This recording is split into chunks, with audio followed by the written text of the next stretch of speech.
Bismillahirrahmanirrahim. Alhamdulillahi Rabbil alamin. Wassalatu wassalamu ala khayri xalqi Muhammadin va ala alihi va sahbihi ajmain. Amma ba'd. Assalomu alaykum va rahmatullohi va barakatuh. Mana siz bilan bugun ana shu Odam alayhisalomni yaralishi va bidoyatul xalq haqida suhbatlashib, Odam alayhisalomning yaralishiga yetib kelgan edik. Bugun inshaalloh mana Odam alayhisalom haqida gaplashgan bo'lamiz. Bismillahirrohmanirrohim. Alloh subhanahu va taolo Qur'onda marhamat qildi. Va ma xalaqtul jinna val insa illa liya'budun. Men jinlarni va insonlarni, odamlarni ibodat uchun yaratdim. deb marhamat qildi. Demak, insonni yaralishidan maqsad ibodat bo'ladi. Agar qaysi bir inson dunyoga kelsa-yu, Robbisini tanib unga ibodat qilmaydigan bo'lsa, o'zi ma'lum bir maqsad uchun yaralganida shu maqsadni amalga oshirmagan bo'ladi. Mana shu qo'limizdagi qalam agar yozishdan to'xtab qolsa, o'z-o'zidan kerak emas narsaga aylanib qoladi. Qo'limizdagi telefonimiz suvga tushib ketib kuyadigan bo'lsa, remont bo'lmasligini ustidan eshitgan paytimizda har qancha qimmat pulga olgan bo'lmaylik, u arzimagan 2 pulga qiymat narsa bo'lib qoladi. Har bitta narsa o'zini mavjud bo'lib turishligida ma'lum bir maqsadni ko'zlaydi. Shu maqsadni amalga oshirishdan yaramay qolganda u narsa kerak emas narsaga aylanib qoladi. Xuddi shunga o'xshaganda insonni dunyoga kelishligining maqsadi ibodat ekan. Inson ibodat qilmasa, kerak emas buyum qatorida bo'lib qoladi. Vaholanki Alloh subhanahu va taolo siz bilan bizni ibodatimizga muhtoj emas edi. Alloh taologa nima kerak bor odamni yaratishlikda? Nima kerak bor maxluqotlar yaratishligini? Alloh taolo g'aniyun anil alamin, butun olamlardan behojat bo'lgan Parvardigor edi. Hech o'ylab ko'rganmizmi? Nimaga Alloh taolo yaratgan siz bilan bizni? Nimaga keragi bor edi Alloh taologa? Shuni yaxshi tushunib olsak, bizga Alloh taolo eng asosiy narsa berganligini, biz dunyodagi eng boy odamlar ekanligimizni anglab yetamiz. Alloh azza va jallani go'zal ism-sifatlari bor. Alloh taoloni rahmati bor, karami bor, marhamati bor. Mana shu sifatlarni Alloh taolo zohir qilishlikni xohladi. Bandalarni yaratdi, maxluqotlarni yaratdi, ularga ne'matlarni berdi, o'zini tanitdi. O'zini Alloh azza va jalla tanitishlikni xohladi. Demak, butun koinotda yaralishidan maqsad Allohni tanishligi bo'ladi. Demak, siz bilan biz dunyoga kelib Alloh azza va jallani tanibmiz, uni ism-sifatlarini o'rganibmiz, qanday sifatlarga ekanligini ko'ribmiz, iymon keltiribmiz. Demak, eng asosiy narsa bor bizda. Uni bu yoqdagi narsa Alloh taoloning xohishdagi narsa, xohlasa berardi, xohlamasa bermas edi. Bandalar bor, dunyodagi hamma matoni olgan, lekin Robbisini tanishlik baxtidan mahrum. Bandalar bor, yer yuzida sulton bo'lgan, yer yuzining hukmronlari, podshohlari bo'lgan, lekin Robbisiga subhana robbiyal a'lo deb peshonasini yerga qo'yib sajda qilishlik baxtidan mahrum. Chunki birodarlar, do'st qidirsang ibodat etar deyilgan. Har qancha narsa insonda ko'p bo'lsin, lekin ibodati bo'lmaydigan bo'lsa, yerni ustida to'plagan jamiki narsasi ko'milganda inson yerni tagiga o'zi kirib ketadi, yerni bu yerda qoladi, faqat insonning ibodati bilan kiradi. Demak, Alloh azza va jallani siz bilan biz tanishligimiz biz uchun berilgan eng oliy ne'mat bo'ladi. Allohga hamdlar bo'lsin. Alloh subhanahu va taolo mana Odam alayhisalomni yaralishligi haqidagi bahs, so'z Odam alayhisalom hali yaralmasdan turib boshlandi. Astagfiru billah, id qala robbuka lil malaikati inni ja'ilun fil ardi khalifa. Vaqtiki Parvardigoringiz farishtalarga men yer yuzida o'zimni xalifamni yaratmoqchiman dedi. Xalifa degan so'z bu o'rinbosar degani. Alloh azza va jallani yerdagi o'rinbosari degani. Yer yuziga hali odam demadi Alloh taolo, bashar demadi, o'rinbosar dedi. Ana shu Alloh taolo o'zini niyatini aytgan paytda siz bilan biz otamiz Odam alayhisalom bir marta aziz bo'ldi. Chunki nima deyapti Alloh? Meni o'rinbosarim. Davlatning birinchi rahbari podshohi bo'lsa, undan keyingi odam o'rinbosari bo'ladi. Ikkinchi odam bo'ladi. Alloh taolo siz bilan bizga shunday unvonni beryaptiki, yer yuzini meni hukmimni joriy qilishligi bilan yer yuzini obod qiladi. Meni hukmimni hayotda tatbiq qiladi. Shuning uchun o'rinbosar dedi. Bundan katta birodarlar, amal, bundan katta mansab bo'lmaydi. Har bitta erkak kishi Alloh taoloni xalifasi o'zini uyida. Ana shu 6 soti, 7 soti uyingizda to'rtta bolangiz, bitta xotiningizga xo'jayinmisiz? Allohning yer yuzidagi o'rinbosari bo'lasiz. Ya'ni Alloh azza va jalla ertaga qiyomat kunida ana shu 4 ta farzandingiz va xotiningizni ustida sizga savol beradi. Demak, yaralishlikni boshida Alloh taolo aziz qilib qo'yapti bu bandasini. Kim deyapti? O'rinbosar bo'lyapti.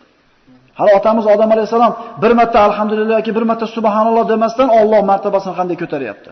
Biz shunday odamni bolalarimiz birodarlar.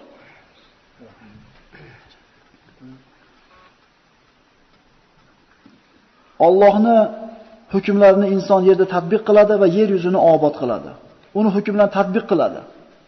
Yer yuzini obod qiladi degan joy kelyapti birodarlar. Islom degani tarki dunyo, faqat oxiratiga ishlaydi, dunyosini tashavoradi degan gap emas. Yer yuzini obod qilish ham birodarlar, ana shu Alloh taoloning buyruqlaridan. Ya'ni o'tirgan joyingizni toza tutishingiz, yurtingizni iqtisodini ko'tarishingiz, ko'chani toza tutishingiz, yer yuzida yashayotganda hadislarda keladi, o'lmaydigandaqa ibodat qilinglar, o'lmaydigandaqa dunyoda ishini qilinglar, hozir o'ladigandaqa ibodat qilinglar dedi. Lekin ming afsus bo'lsinki, biz o'lmaydigandaqa dunyoda yashayapmiz, o'ladigandaqa ibodatni tashab qo'ydik. Faqat bir tomonda obod qilishdan ovora bo'lib qoldik. Ana shu 30 yil sizda ta'lim oldim dedi bir shogird ustoziga. 6 qator so'zni o'rgandim. Shundan bittasi hammani uyi bor ekan.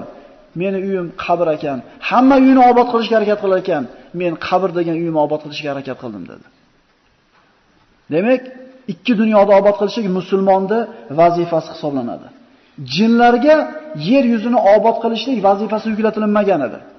Mana aytildi: "Va ma xalaqtul jinna val insa illa liya'budun." Jinlarni va insonlarni faqat menga ibodat qilsin deb yaratdim, ulardan rizq so'ramayman dedi Alloh. Nimaga jinlarga yer yuzini obod qilishlik vazifasi yuklatilmadi? Jumhur ulamolarning fikriga ko'ra, eng aqlli jin 10 yashar inson bolasini aqllichalik bo'lar ekan, aqli. Qanday qilib obod qilsin? 10 yashar bola aqliga ega bo'lgan jin. Endi shunday odamlar yo'q emaski, jinlardan yordam so'raydigan, jinlardan panoh so'raydigan, ishlarini, yo'llarini ochib berishligini, pollarini ko'rib qo'yishni xohlaydigan odamlar bo'ladi. Birodarlar, ular ham siz bilan bizga o'xshagan zaif mahluq, balki bizdan ko'ra aqli ojizroq bo'lgan mahluqlar. Yer yuzini obod qilishida Alloh azza va jalla ularga yuklagani yo'q.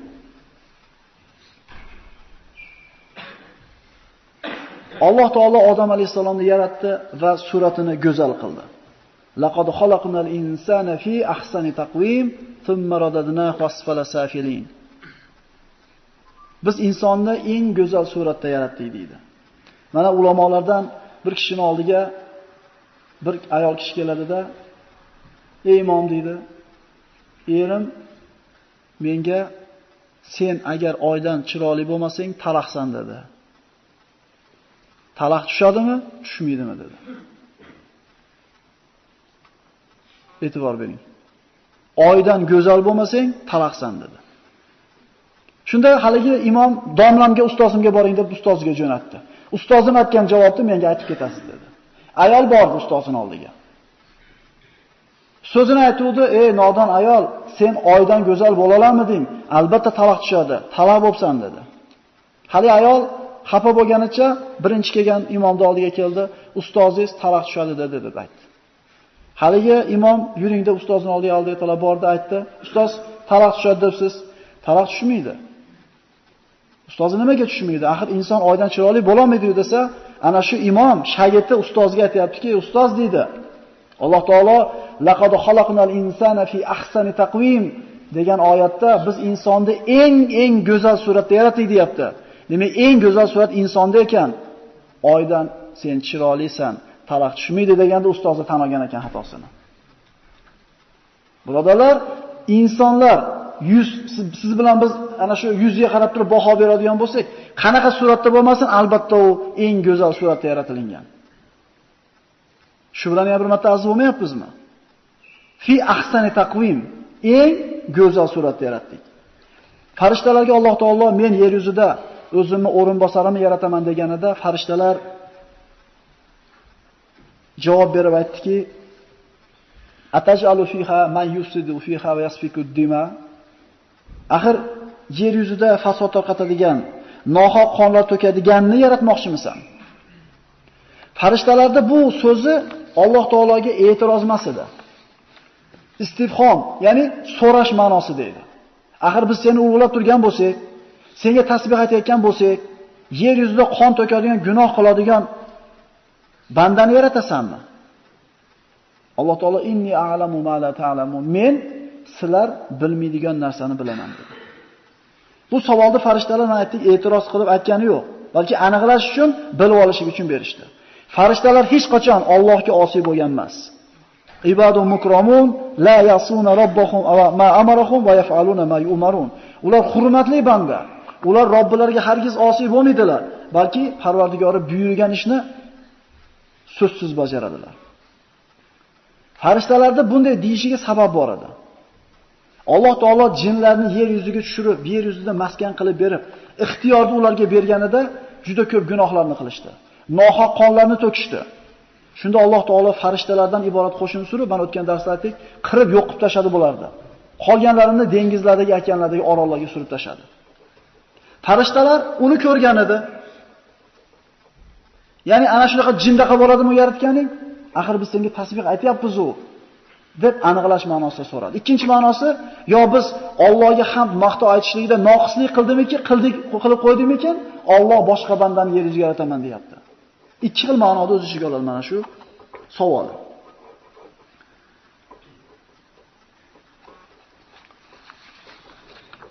Alloh taolo men sizlar bilmagan narsani bilaman dedi.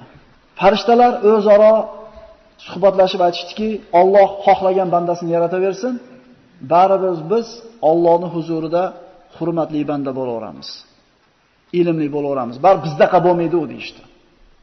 Bunday deyishiga sabab bor edi. Chunki farishtalar butun koinot ishini tadbiq qilib turishardi. Yerda aylantirayotgan, bulut haydab kelayotgan, rizqlarni tarqatayotgan va ulardaqa ilmlik, ulardaqa Alloh taolaga so'zsiz itoat qiladigan bandalar haqiqatan yo'q edi.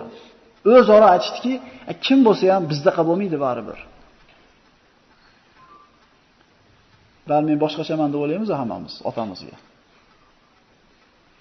Rasululloh sollallohu alayhi vasallam, ya'ni insonning tabiatiga Rasululloh sollallohu alayhi vasallam muomala shular bir axloqni aytib o'tishimiz kerak. Amr ibn Os roziyallohu anhu musulmon bo'lgandan keyin ancha kech islomga kirgan. Xolid ibn Valid, Usmon ibn Talha, Amr ibn Os uchala bir amir bo'lgan, juda kuchli bir qo'mondon lashkari bosh bo'lgan sahobalar Hudaybiya sulhida kelib birdan iymon keltirishgan. Shunda Amr ibn Os payg'ambarimiz shunday bir zo'r muomala qilganini ko'rib turib, men Rasulullohga hammadan yaxshi yo'l yurinsam kerak, chunki menga hech kimga qilmagan muomalasini qilyapti. Yo Rasululloh, sizga eng yaxshi ko'ringan odam kim desa, Oyisha degan ekan. Yo'q, erkaklardan aytayapman desa, uni otasi Abu Bakr degan ekan.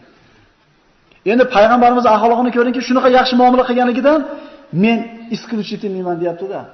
Menman deyapti. Men hammadan men shunday narsani bera olgan payg'ambar alayhisalom. Yo'q, erkaklardan aytayapman desa Abu Bakr deydi. Keyinchi desa Umar deydi. Keyinchi desa Usmon deydi. Deydi, bekar so'rabman deydi. Agar deydi davom etaversam, oxirida bo'lib qolishimdan qo'rqib to'xtatib qo'ydim. Bekar so'rabman. So'ramasdan hammasidan meni payg'ambarimiz yaxshi ko'radi deb yurganim yaxshi ekan. Rasulullohning axloqini ko'rib qo'yaylik. Bir shingil birodarlar. Har bitta sahobasiga personalni muomala qilgan. Har bitta sahoba o'zini boshqacha deb bilgan payg'ambarimiz oldida. Farishtalar baribir bizdaqa bo'lmaydi kim yaratsa ham, baribir biz boshqachamiz deyshti. Dar haqiqat ular Alloh taoloning huzurida eng hurmatli, eng bilimdon mahluqlar edi. Alloh azza va jalla Odam alayhisalomni turpoqdan yaratmoqchi bo'ldi. Endi turli xil rivoyatlar bor. Hani o'tmendan yaratdi dedi. Biz u zaif bo'lgan rivoyatni olmaymizda, sahihini olamiz. Alloh taolo Odam alayhisalomni turpoqdan, yer jinsidan yaratmoqchi bo'ldi. Imom Ahmad, Imom Termiziy ibn Himmonlarda keltirilgan hadisda Alloh azza va jalla buyurdi farishtalarga, yer yuzida qanaqa turpoqni sorti bo'lsa, shundan bir qismini olib chiqildi. Sarig'i bor turpoqda, qattig'i bor, sho'ri bor, qorasi bor, yumshog'i bor, dag'ali bor. Mana shu turpoqdan Odam alayhisalom aralashtirib loydan yasaldi. Demak, odamlarning tabiatini xilma-xil bo'lishi nimasidan ekan? Turpoqdan ekan.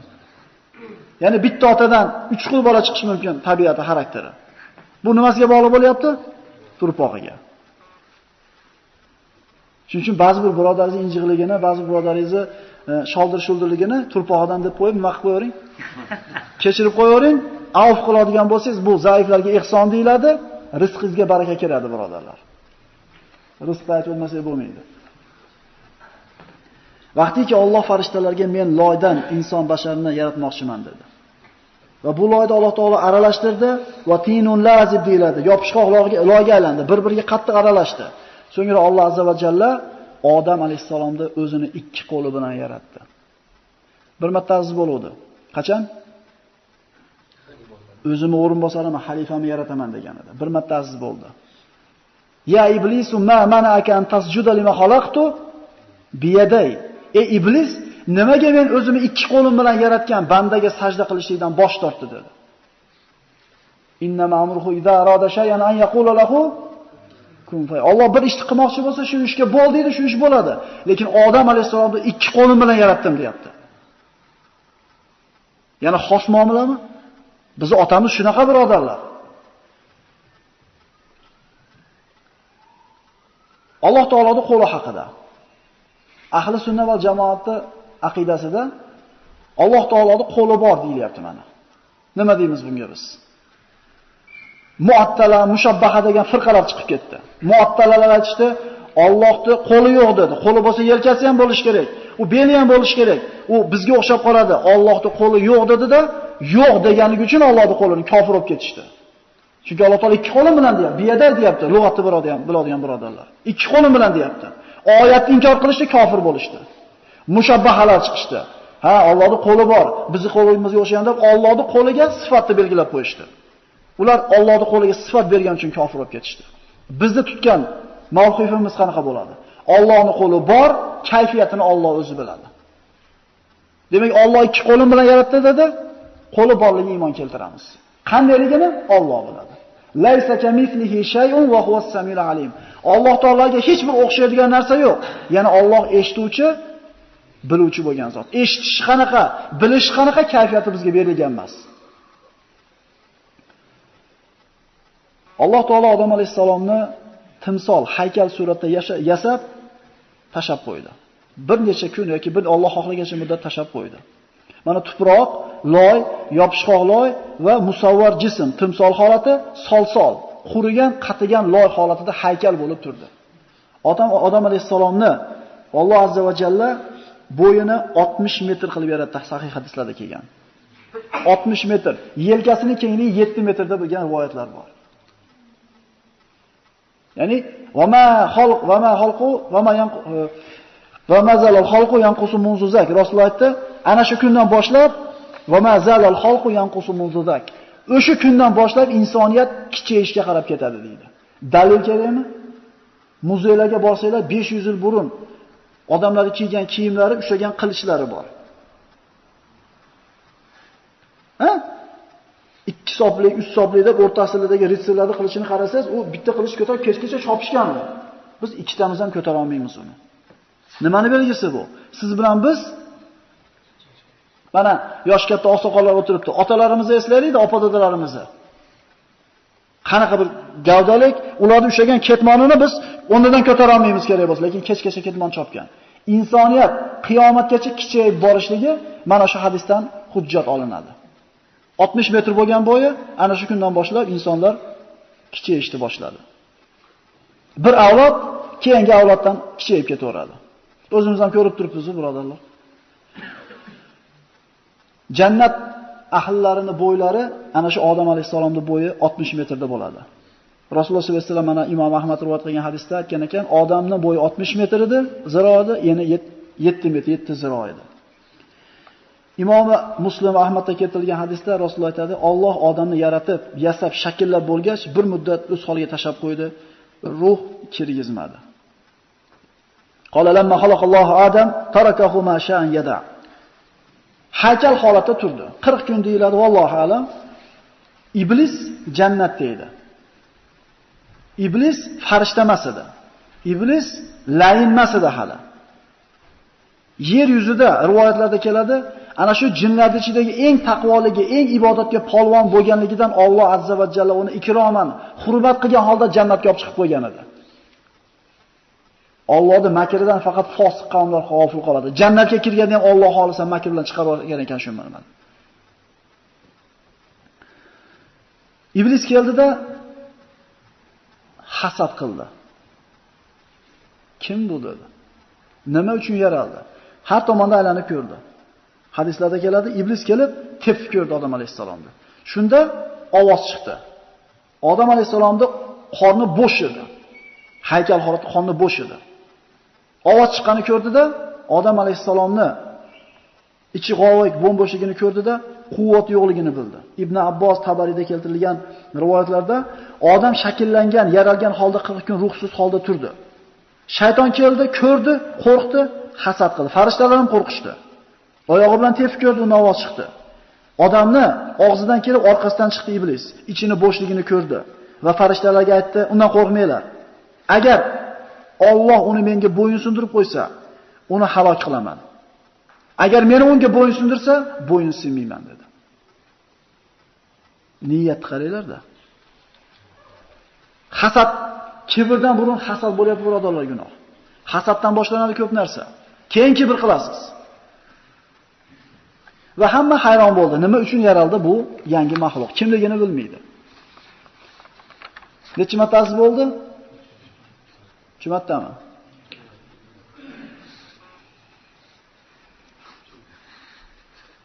Uyqusirayapti shekilli. So'ngra Alloh azza va jalla Odam alayhisalomga ruh kirgizdi. Fa iza sawaytuhu va nafakhtu fihi min ruhi faqau lahu sajidin. Qachonki men uni yaratib, tekislab, shakllab, o'zimni ruhimdan puflab kirgizganimda, unga sajda qilgan holda yiqilinglar. Mana endi 3 marta bo'ldi. Nimamdan deyapti Alloh? Ruhimdan deyapti. Birodarlar, siz bilan bizdagi tirik qilib turgan ruh bu Allohning ruhidan ajrab chiqqan ruh, birodarlar. Mana bu jasad. Bu turpoqdan bo'lgan, yerdan bo'lgan. O'lganimizda kirib ketadi. Inson o'lganda yerdiki yerga, osmondiki osmonga ko'tariladi. Nima o'lmaydi? Jasadmi, ruhmi? Allohu la ilaha illa huval hayyul qayyum la ta'khudhuhu sinatun va la nawm. Allohni na uyqu oladi, na mudroq oladi. Ruh uxlamaydi, birodarlar. O'lmaydigan, uxlamaydigan, mudramaydigan Alloh azza va jallaning ruhidan chiqib bizga kirdi. Bizni aziz qilgan narsa ham shu ruh, birodarlar. Shu ruhni Alloh taolo kiyintirib qo'ydi mana jasad bilan. Qiyomatda Alloh taolo boshqatdan turpoqdan chiqarib kiyintirib qo'yadi bu jasadga. Jasadni ehtiyot qilib, ruhni qiynamayli, birodarlar. Namozda turganda rohat oladi. To'g'ri, oyog'imiz tolyapti, belimiz tolyapti, chiqib ketib qolyapti chidamasdan. Ishlatib qolish kerak bu jasadda. Bu ruhning rohati uchun. Hadislarda keladi, mana quyidagi hadisda Odam alayhisalomga ruh kirishlik tafsilotlari keladi. Alloh taolo Odam alayhisalomga ruhni boshidan kirgizdi. Birinchi bo'lib ko'zi ishladi. Jannatdagi mevalarni ko'rdi. Aqli ishladi. Pastga qarab keldi. Mana shu joyga kelganda Odam alayhisalom bitta surdi. Shunda farishtalar alhamdulillah deng deyishdi. Odam alayhisalomda birinchi og'izdan chiqqan so'zi alhamdulillah bo'ldi. Alhamdulillah ibodatlarning ibodati, birodarlar. Inshaalloh keyingi suhbatlarda alhamdulillah qanaqa ibodatligini gapirib beramiz. Alhamdulillah dedi. Voy demadi.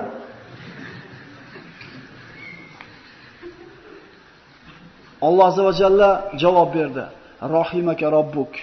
Robbing senga rahmati bo'ldi dedi. Necha marta bo'ldi? Qaranglar, otamiz qanaqa inson bo'lgan. Qanday banda bo'lgan. O'sha otamizni farzandimizmi haqiqiy? Bir gunoh qilib qo'yib turib, kullu bina adama xatton va kullu xoyrul xattayna tawwabun do'ramiz. Nima deymiz? Xato qiluvchilarni odam bolasi borki, xato qiladi. Xato qiluvchilarning eng yaxshisi tavba qil. Birodarlar, otamizga ergashsak, otamiz bir marta xato qilgan. Bir marta shu mevani yeb qo'ygan. Qaytib gunoh qilmagan.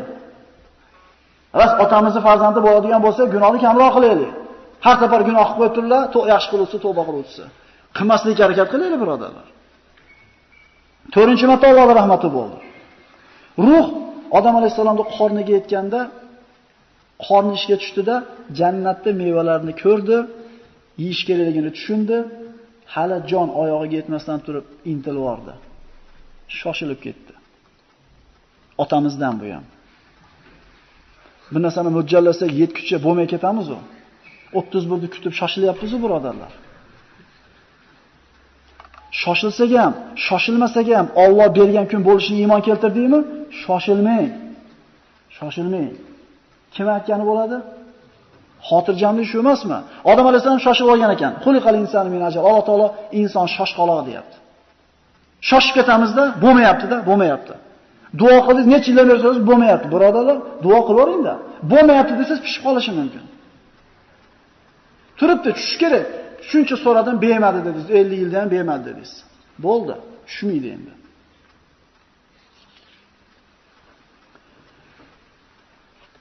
Inson o'layotganda ham xuddi shuni aksi bo'ladi, birodarlar.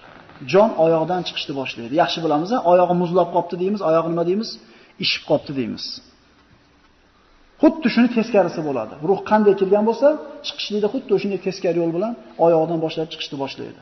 Yo mana ba'zida shunday bir ulamolarning gaplari keladi, inson mana shu o'lganda ko'ramiz, sariga kinolarda ko'ramiz endi. Ko'zi shuni osmonga qarab qoladi. Ruhini chiqib ketayotganini ko'rar ekan ko'z oxirgi marta. Ruhini ko'rar ekan o'zini. Oho, hali qancha bor unda deymiz-ku. O'rtacha bir 70 ga kirsam, kim biladi birodarlar? Kim biladi 70 ga kirishimizni?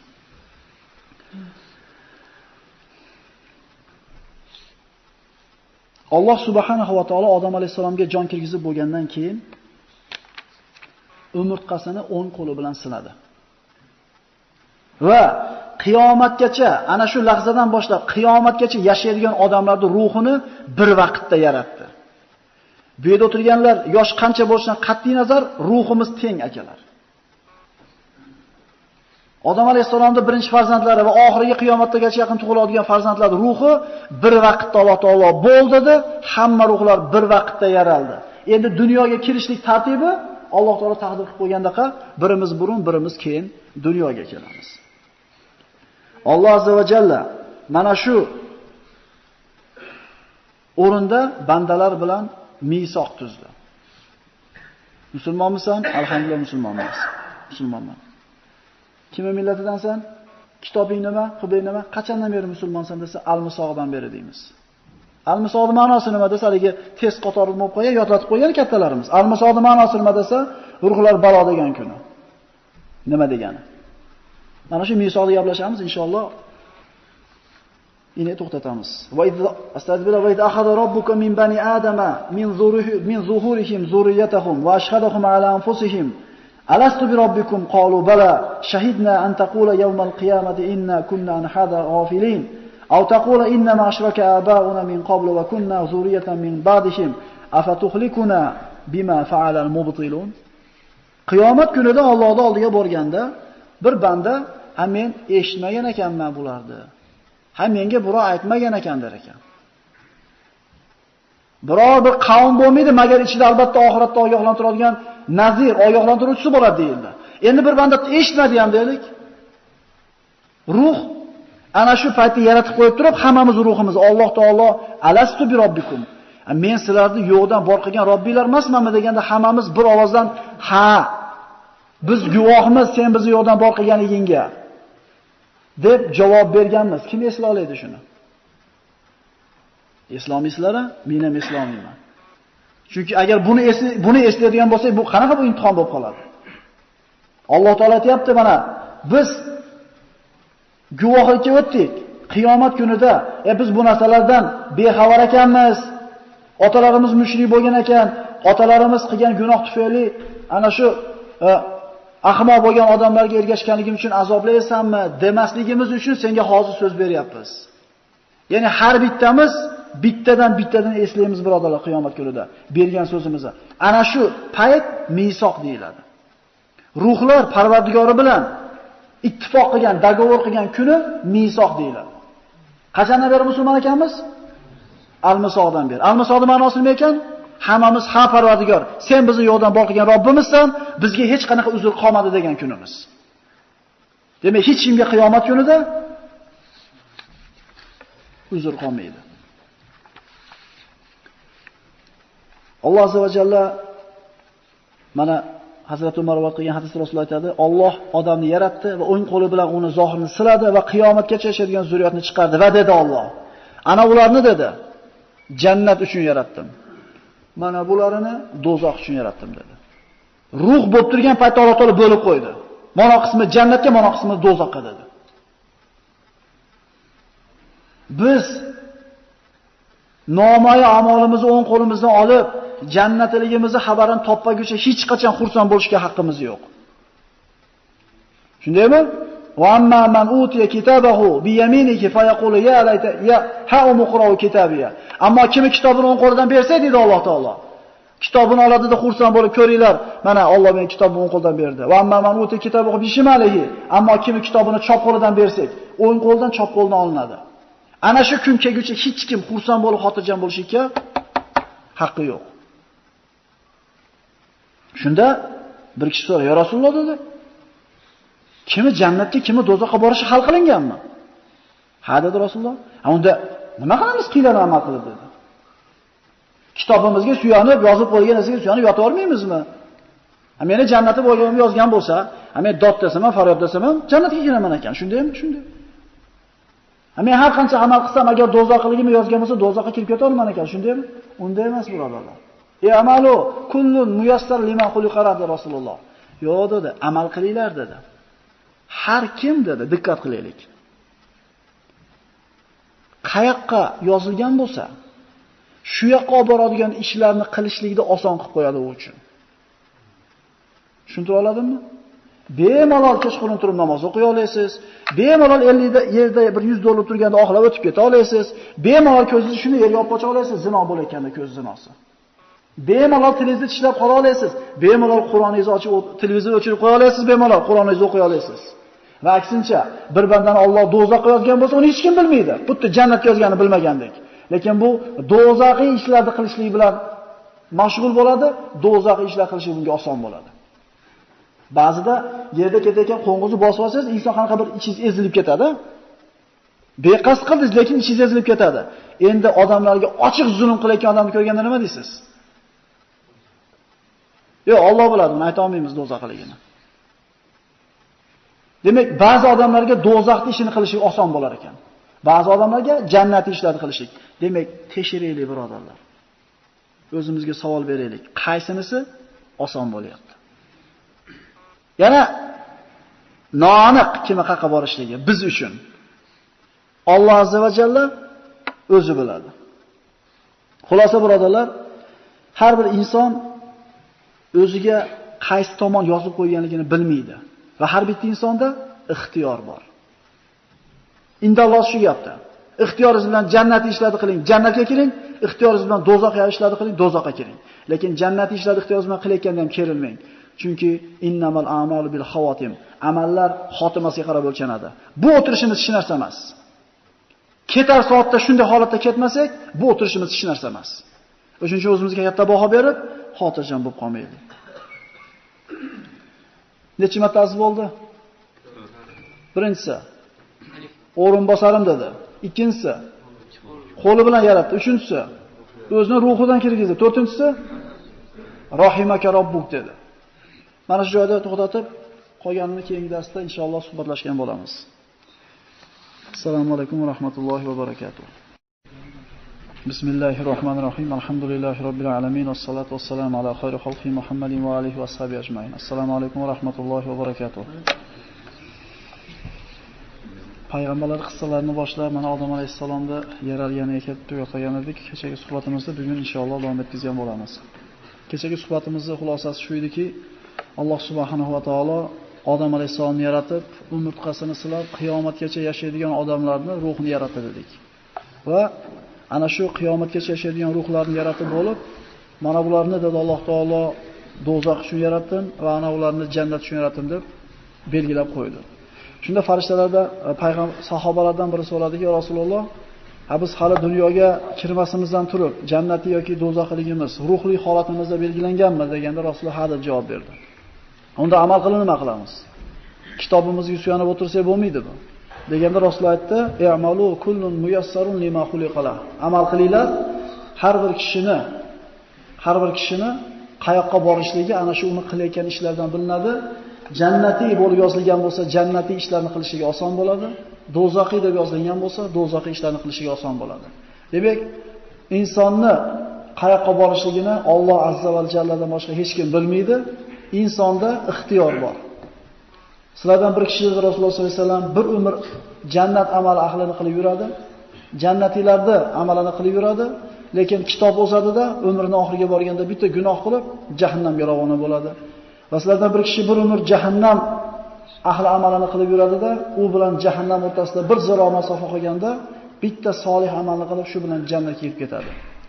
Ya'ni hech kim qayoqqa borishligini bilmaydi, Alloh azza va jalladan tashqari.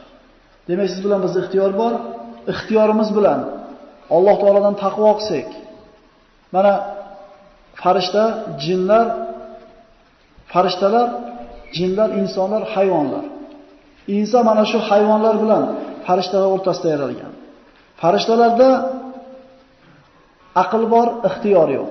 Ular gunoh qila olmaydi. Hayvonlarda ixtiyor bor, lekin aql yo'q. Insonda ikkalasi ham bor. Aqli ham bor, ixtiyori ham bor.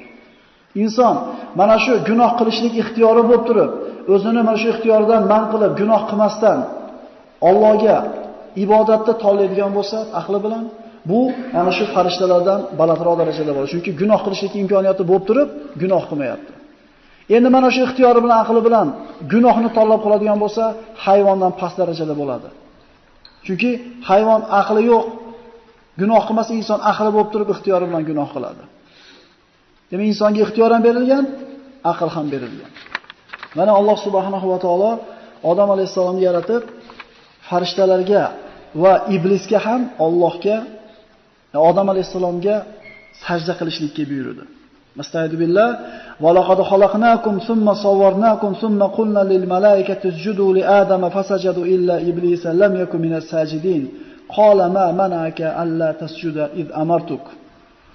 Vaqtiki Alloh taolo mana dar haqiqat sizlarni yaratdik, so'ngra sizlarga surat berdik, so'ngra farishtalarga Odamga sajda qilinglar dedik. Bas ular sajda qildilar, faqat iblis bosh tortdi va sajda qiluvchilardan bo'lmadi. Alloh iblisga senga buyurgan vaqtimda seni sajda qilishlikdan nima to'sdi?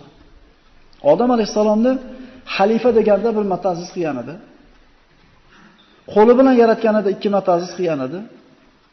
Aksi urganda, rohimaka robbuy deganda 3-marta aziz qilgan edi. Yana ruhidan kirgizgan paytda aziz qilgan edi. Endi Alloh taolo sajda qilishlikka buyuryapti. Farishtalarga Odam alayhisalomni hurmat qilishlik yuzasidan, bu ibodat sajdasi bo'lgan emas, ikrom sajdasi, hurmat sajdasi bo'lgan. Demak, Alloh taolo farishtalarga sajda qilishlikni buyurgandek, iblisga ham sajda qilishlikka buyurdi. Shunda iblis aytdiki, qolana xayrun min xalaqtani min narin va xalaqtahu min tin. Men undan yaxshiroqman dedi, sajda qilmaganligini sababini aytib. Uni turpoqdan, loydan yaratding, meni o'tdan yaratding. Mana shu joyda birodarlar, hamma gunohlarda asli mana kibr deb aytadi ulamolar. Chunki insonning qalbida kibr bo'lgandan keyin asta-sekin gunoh qilishga o'tadi. Har qaysi odam, mana aytganmiz, hali kervozlik degan darsimiz o'tganimizda, o'zini ro'parasidagi turgan odamdan qaysidir bir tomonlarni ustunda bo'ladi, ro'parasidagi odamdan o'zini albatta baland deb biladi. Yo puli ko'p, yo aqli ko'p, yo kuchi ko'p, albatta nimangizdir baland nazaringizda. Iblis ham o'zi haqida shunday fikrda edi. Men undan yaxshiman dedi. Birodarlar, Allohning huzuriga borganda bilamiz kimdan yaxshiligini. Inna akramakum indallohi atqakum. Ilmlilar ham demadi Alloh. Allohning huzurida hurmati balandinglar, Allohdan ko'proq qo'rqaninglar dedi. Iblis jannatga kirgan edi. Lekin ana shu kibr degan kasal bor edi. Mana jannatda turib ham gunoh qildimi iblis? Gunoh qildi. Bandalarini Alloh taolo jannatga kirgizganda mu'minlarni birini darajasi albatta ikkinchisinikidan farqli bo'ladi. Mana hadislarda keladi, jannatda 100 etaj deyilgan. Insonlarda qilgan amallariga qarab ana shu joy belgilanadi. Hadislarda keladi.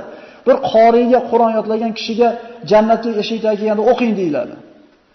Qur'on o'qishlikni boshlashligi bilan darajasi ko'tariladi-da, oxiriga yodlagan oyatiga to'xtaganda shu yetgan joyi shunga kiriladi. Demak, Qur'on yodlashlikka haris bo'lishimiz kerak. Demak, jannatiylarda darajalari har xil belgilanganda, pastda turganlar tevadagilarni baribir havas qilar ekan ozgina. Bar ko'proq tekkanda ularga degan. Lekin birodarlar, jannatda bunaqa muammo bo'lishi kerak emas. Jannat haqida o'zi inshaalloh mana qadr kechalari kelyapti, shu to'g'rida gapiramiz inshaalloh. Batafsilroq. Jannatda muammo bo'lmaydi birodarlar. Hattoki Bir birodaringiz uyiga borib turib kirmoqchi bo'lsangiz, po'sh bo'lib turing deyish kerak ahliga.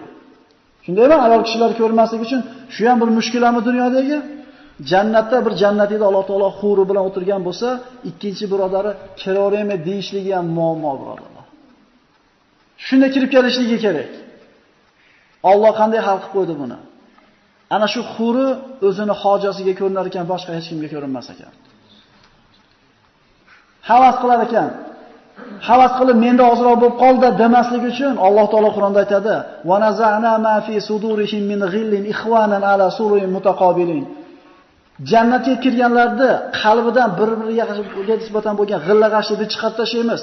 Yaqin do'st, birodarlar qatorida bir-biriga qarab o'tiradi deydi. Onaniki menikidan yaxshi degan narsani olib qo'yar ekan Alloh taolo. Har kim o'zini topgan joydan rozi bo'lar ekan. Iblis kirgan edi jannatga, lekin baribir ana shu kibri bilan birga kirgan edi.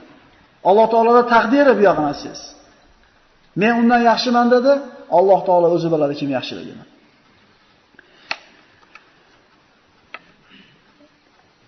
Iblis Odam alayhisalomga sajda qilishlikdan bosh tortgandan keyin Alloh taolo uni jannatdan haydab chiqardi. Fahbit minha fama takunu laka an tatakabbara fiha fakhruj innaka minas saghirin. Bas jannatdan chiqqin. U yerda senga kibr qilishlik lozim bo'lmaydi. Chiqqin, albatta sen sog'irlardan, pastlardansan deb Alloh taolo xor qildi uni. Iblis mana shu o'rinda gunoh qildi. Gunoh qilganligini tushundi, lekin tavba qilmadi. Balki o'jarligida davom etdi, chunki kibr bor uning qalbida. Anzirni al ila yawmi yub'asun. Parvardigor meni qiyomatgacha o'ldirmagin. Ya'ni meni o'ldirmagin dedi. Innaka laminal munzarin, innaka minal munzarin. Albatta sen qiyomatgacha, ma'lum bir vaqtgacha o'lmaydiganlardansan degan Alloh taolodan o'lmaslik xatini olgandan keyin Allohga ahd berdi, so'z berdi. Hammana do'sti bor, dushmani borda nazarida. Birodarlar, shaytondan katta dushman bo'lmaydi. Shaytondan katta dushman bo'lmaydi. Iblis Allohdan mana shu muhlatni olgandan keyin, o'lmasligiga va'dani olgandan keyin aytdiki, seni to'g'ri yo'lingga o'tirib olaman. Mana shu odamni deb jannatdan quvildimmi? Mana shu odamni deb mana shu jannatdan chiqdimmi? Uni o'ng tomonidan, chap tomonidan, oldilaridan, ortlaridan kelib juda ko'pchiligini adashtiraman. Oqibatda odam farzandlarini ko'pchiligini vala tajidu aksarahum shakirin. Juda ko'pchiligini shukr qilmayotganligini topasan dedi. Shayton gapiga javob beryapti birodarlar. Odamlarning ko'pchiligi Allohga shukr keltirmay yashayapti. Biz faqat ibodatni tushunmaylik shukr keltirish deganda. Allohning bergan kuniga rozi bo'lishlik, shukr keltirishlik. Hattoki ko'pchilik namozxonlarimizda mana shu sifat kam topiladi. Namozini o'qiydi, shikoyat qilaveradi hayotidan. Issiq bo'lib ketdi, sovuq bo'lib ketdi, qimmat bo'lib ketdi, arzon bo'lib ketdi. Allohning bergan kuniga rozi bo'lib yashashlik shukrning kattasi emasmidi? Ibodatda qoyim bo'lish shukr qilishning kattasi emasmidi? Shayton ana shu kundan boshlab jannatdan quvildi va Odam va alayhissalomga dushman bo'ldi. Alloh taolo mana shu so'zidan keyin ukhruj minha maz'uman madhura laman tabi'aka minhum la amla anna jahannama minkum ajma'in. Jannatdan la'natlangan, xor, past bo'lgan holda chiqqin. Senga ergashganlar bilan jahannamda to'lg'izaman deb Alloh ham va'da berdi.